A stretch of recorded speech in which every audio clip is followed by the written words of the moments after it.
Nova TV y a través de la página de nuestra parroquia. Somos hoy ya como cristianos nos ubicamos en la espera muy próxima de la Ascensión y a muy pocos días también, en realidad a 2 semanas para finalizar la Pascua y llegar al gran domingo también de Pentecostés. La primera lectura que hemos escuchado de los Hechos de los Apóstoles es continuación del sábado pasado. El apóstol Pablo, que va en sus viajes, en camino, misionando, llevando la buena noticia de Cristo y el Cristo resucitado, en realidad va dejando huellas, y va dejando huellas sinceras en el camino, porque hay gente que ha respondido a lo que el apóstol Pablo ha ido dejando. Hoy se nos habla de una mujer, ¿no? Se nos habla de Lidia en los Hechos de los Apóstoles. Una mujer que los Hechos dice era una mujer que adoraba al verdadero Dios.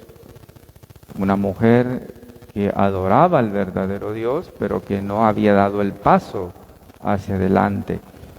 Y en el paso, podríamos decir, del apóstol Pablo por todas estas comunidades, estos pueblos, lugares, el Señor le ha tocado el corazón, dice, para que aceptara el mensaje del apóstol Pablo, el mensaje del Evangelio.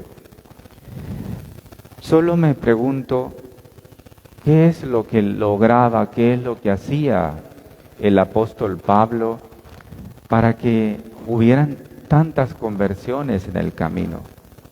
¿Cómo tantas personas daban un giro en su vida? ¿A dónde está lo que tiene el apóstol que no tenemos nosotros? Tenemos la palabra, tenemos los sacramentos, tenemos la fuerza del Espíritu, un día lo recibimos en el bautismo y lo renovamos en la confirmación. Tenemos todo lo que el apóstol Pablo tenía para anunciar. Pero quizás entonces hace falta la sincera conversión interior, el convencimiento interior de que verdaderamente el Señor está vivo. Ya llevamos cerca de 50 días de hablar de la resurrección de Cristo, porque la resurrección es el fundamento de la fe cristiana. Pero en realidad podemos hablar de la resurrección, pero no estar convencidos del poder de la resurrección y de la vida de Cristo en nosotros. Podemos nosotros pensar que solamente se trata de imaginar que Cristo ha resucitado, ¿no? Como un estilo de cuento de hadas, pero sin ningún efecto eso en mí. En este caso es la persona del apóstol Pablo convencido de lo que el Señor ha tocado en su vida. Hasta un día llegó a decir, yo soy como un aborto, ¿no? O sea, salí casi de la miseria y estoy aquí por lo que el Señor ha hecho en mí, porque Cristo está vivo, en realidad, que en el fondo, ¿no? Quería expresarnos. Y luego esta mujer que hoy sí era consciente, sí tenía seguramente un temor de Dios. Incluso los Hechos la catalogaban una mujer que adoraba al Dios verdadero, pero no había dado el paso. Y ahora sí dice, después de recibir el bautismo junto a toda su familia, ella hizo una súplica. Si están convencidos de que mi fe en el Señor es sincera, vengan a hospedarse en mi casa. Es interesante ese gesto de Lidia, después de bautizarse, reconocer la fuerza de la resurrección en la vida de ella y de su familia, ahora abre las puertas de su casa. Eso se llama hospitalidad. La hospitalidad es en realidad el signo visible de nuestra experiencia también eclesial y comunitaria. Por eso, la fuerza de la resurrección, la fuerza de la vida, no es egoísta. La fuerza del amor de Cristo resucitado, de lo que nos muestra y nos ha venido mostrando el Sirio durante cerca de 50 días, que es la fuerza de la vida, el esplendor de la vida, nunca es egoísta. Esa no es una fuerza egoísta, es una fuerza comunitaria. Es una fuerza que abre las puertas hacia otros. No es una fuerza hacia adentro simplemente, es una fuerza hacia afuera. Mejor dicho, se trata de una fuerza explosiva. Eso es la resurrección, una fuerza explosiva.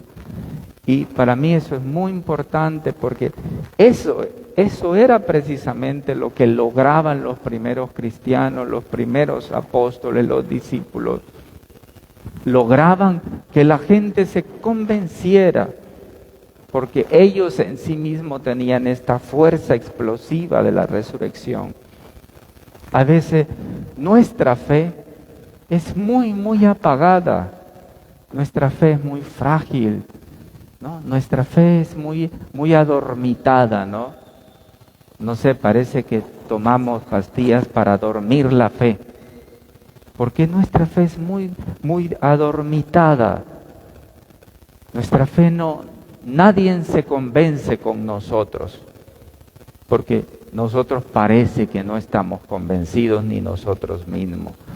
Entonces, hace falta que se renueve en nosotros esa chispa de que Cristo está vivo, de que Él está resucitado. ¿Quién nos puede ayudar para que se renueve la fuerza interior en nosotros?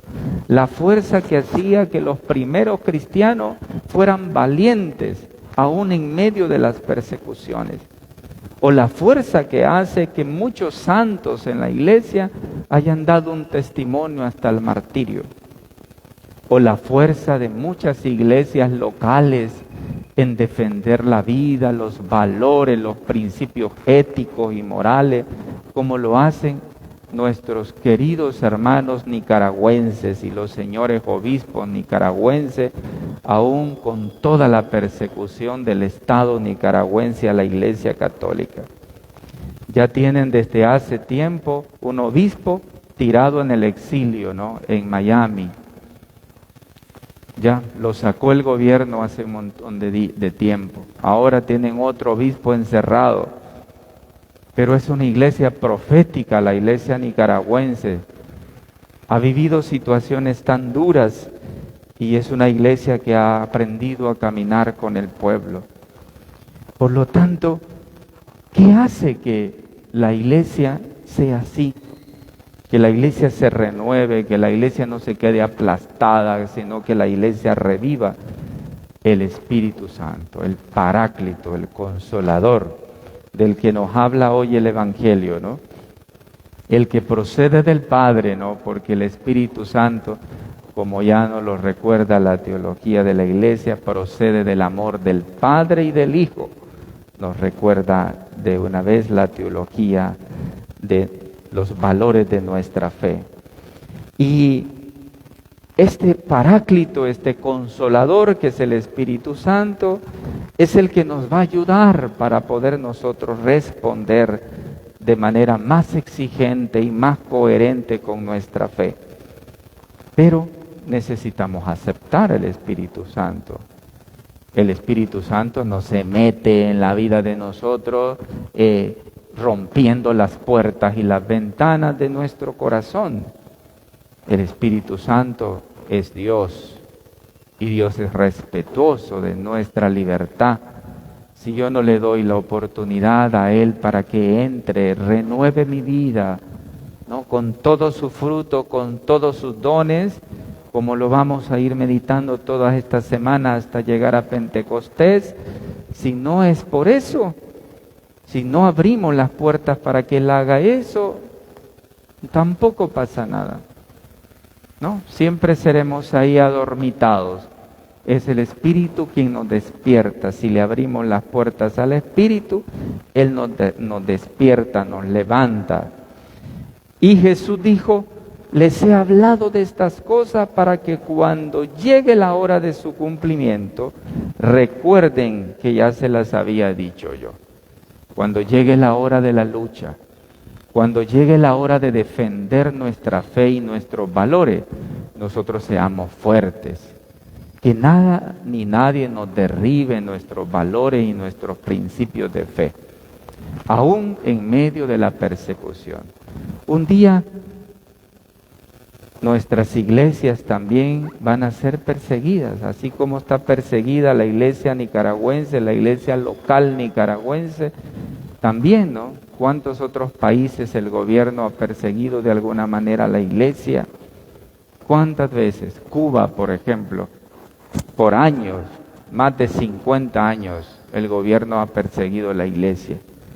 ¿Cuántas veces los católicos cubanos les tocaba en escondidas celebrar la Eucaristía? ¿Cuántas veces los padres javerianos, misioneros, que han sido misioneros también en Cuba, les tocaba venirse de allá porque los sacaban de Cuba? Bueno, y así cuántos otros países. ¿Cuántas veces entonces vamos a tener que responder a nuestra fe con un testimonio más coherente? Por eso el Señor le dice, yo se los estoy diciendo, de alguna manera nos lo recuerda hoy el Evangelio. Mis hermanos y mis hermanas, para que nuestra fe, nuestro compromiso como cristianos sea coherente, supliquémosle al Espíritu, abramos la puerta al Espíritu para que Él se quede en nuestro corazón. No descansemos en orarle al Espíritu que venga a nosotros. Así sea.